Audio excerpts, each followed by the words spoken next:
Member से Asaduddin Owaisi. Sir बहुत बहुत शुक्रिया मोहतरम कि आपने बोलने का मौका दिया। मैं मोदी सरकार से जानना चाहता हूं कि देश की माएँ आपसे सवाल कर रही हैं कि आपने उनके मासूम बच्चों को दूध और अंडे से क्यों महरूम करके रख दिया। देश का वो ट्रक ड्राइवर जो नौजवान है आपसे सवाल कर रहा है, उसकी आमदनी 2014 से नहीं बढ़ी मगर उसके खर्चे डबल हो गए। देश का वो प्लम्बर मोदी सरकार से सवाल कर रहा है कि वो 2 साल से बेरोजगार है, कोविड-19 से कर्जों में डूब चुका और एक गैस का सिलेंडर भी खरीद नहीं सकता। मोदी सरकार से देश की 50% आबादी जो नौजवानों की है वो उससे सवाल कर रही है कि हम 50% तो हैं मगर 28% बेरोजगार क्यों हैं, आपने हमारा मुकद्दर बेरोजगार क्यों बना कर रख दिया।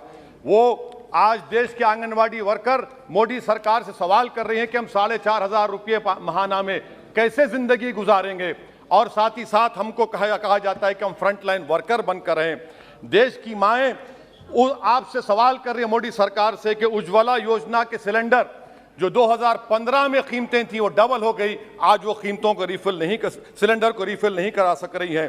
सर वो आज गरीब घरों की महिलाएं देश के प्रधानमंत्री से सवाल कर रही हैं कि जो कॉस्ट ऑफ बेसिक ग्रोसरीज था वो 68% इजाफा क्यों हो गया, मोदी सरकार को उसकी खबर है या नहीं।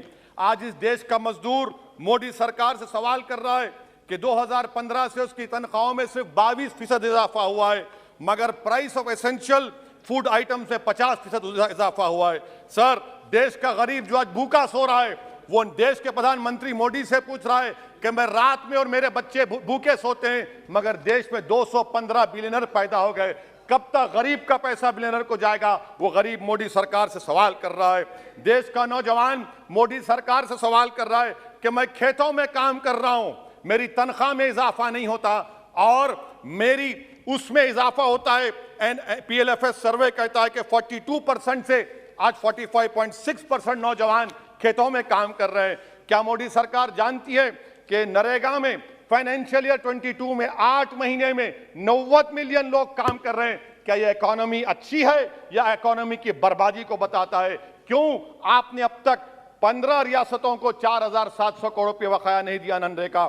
सर वहीं पर एक फौजी टूटे दिल के साथ देश के प्रधानमंत्री से पूछ रहा है कि आखिर आपने 8 साल में देश की इकोनॉमी को बर्बाद कर दिया, इसीलिए आपने अग्निवीर को लाया। आज वो सिपाही का दिल टूटा हुआ है जिसने अपनी जवानी चीन और पाकिस्तान के फौजों के खिलाफ आंखें डालकर खड़ा हुआ था। आपने इकोनॉमी को बर्बाद कर दिया और अग्निवीर देश के नौजवानों को मुकद्दर बनाकर देश की सुरक्षा से आपने खिलवाड़ किया है। देश के मासूम बच्चे जो स्कूल को जाते हैं देश के प्रधानमंत्री से पूछ रहे हैं कि प्रधानमंत्री जी आपने हमारे किताबों पर पेंसिल पर पेन पर 18% GST क्यों लगा दिया। सर देश के इकोनॉमिक एक्सपर्ट्स प्रधानमंत्री से पूछ रहे हैं कि हमने कानून बनाया कि कंज्यूमर प्राइस इंडेक्स 2 और 6% के दरमियान होगा, आखिर क्यों वो 7% हो गया। WPI 15% हो गया। सर देश के 40 करोड़ गरीब से गरीब देश के प्रधानमंत्री को खुलकर जवाब दे रहे हैं और पैगाम पहुंचा रहे हैं कि इन्फ्लेशन करप्शन के बराबर है। वो 40 करोड़ गरीब देश के प्रधानमंत्री से कह रहे हैं कि आपकी सरकार में और यूपीए की सरकार में कोई फर्क नहीं है, इन्फ्लेशन उनकी नजर में करप्शन है। सर देश के वो गरीब आदमी जो 95% FDs में डालते हैं वो देश के प्रधानमंत्री से पूछ रहे हैं कि आपकी सरकार के गलत फैसलों से 7% इन्फ्लेशन की वजह से वो 3.5% पर एनम उनको लॉस हो रहा है।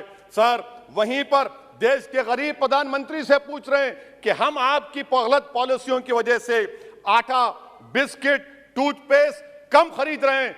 देश के वो लोग जो कर्जों पर घर और गाड़ी लिए थे उनके 1% लोन इजाफा हो गया क्योंकि आपकी तरफ से गलत पॉलिसियों की वजह से RBI ने 0.9% बढ़ाया तो बैंक्स ने 1% बढ़ा दिया। इस देश का किसान मोदी सरकार से पूछ रहा है कि 31 पैसे के लिए मुझे state bank of India NOC नहीं देता है मगर आपकी सरकार ने ऐसे बड़े बड़े डिफॉल्टरों को 1,45,240 करोड़ रुपए आपने राइट ऑफ कर दिए बैड लोन के लिए।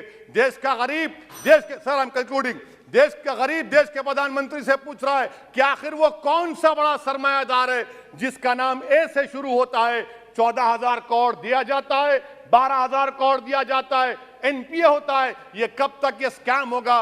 देश को आप बेवकूफ बनाते रहेंगे। Sir, FD rates 0.1% risen, but banks is making 0.8, 0.8%. What is this? And in conclusion, sir, मैं खत्म करने से पहले याद दिलाना चाहता हूं कि हमारे फाइनेंस मिनिस्टर ने किसी एक बजट स्पीच में एक शेर पढ़ा था, यकीन हो तो कोई रास्ता निकलता है, हवा की ओट भी लेकर चिराग जलता है। मैं कहना चाहूंगा कि फाइनेंस मिनिस्टर साहिबा, आपने गरीबों के चिराग को गुल कर दिया, आपने दौलतमंदों की हवा में इजाफा कर दिया, आपने गरीबों के रास्ते पूरे बंद कर दिए। और शायर ने सही कहा था देश के प्रधानमंत्री के बारे में कि जो कहता था तारे तोड़कर लाऊंगा, जो कहता था तारे तोड़कर लाऊंगा, उसने आसमान ही गिरा दिया मुझ पर। सर, ये इनकी पॉलिसी है। सर, कंक्लूड कर रहा हूं, ये इनकी पॉलिसी। सर, खत्म करें। ये मोदी सरकार की पॉलिसी है। देख लीजिए सर, सिर्फ 50 एमपी बैठे, इनको प्राइस राइज से मतलब नहीं है, मगर देश की जनता का आक्रोश समझिए, गुस्सा समझिए। आपको समझना पड़ेगा, आज गरीब मायूस है सरकार से। Thank you sir. Honorable member Sri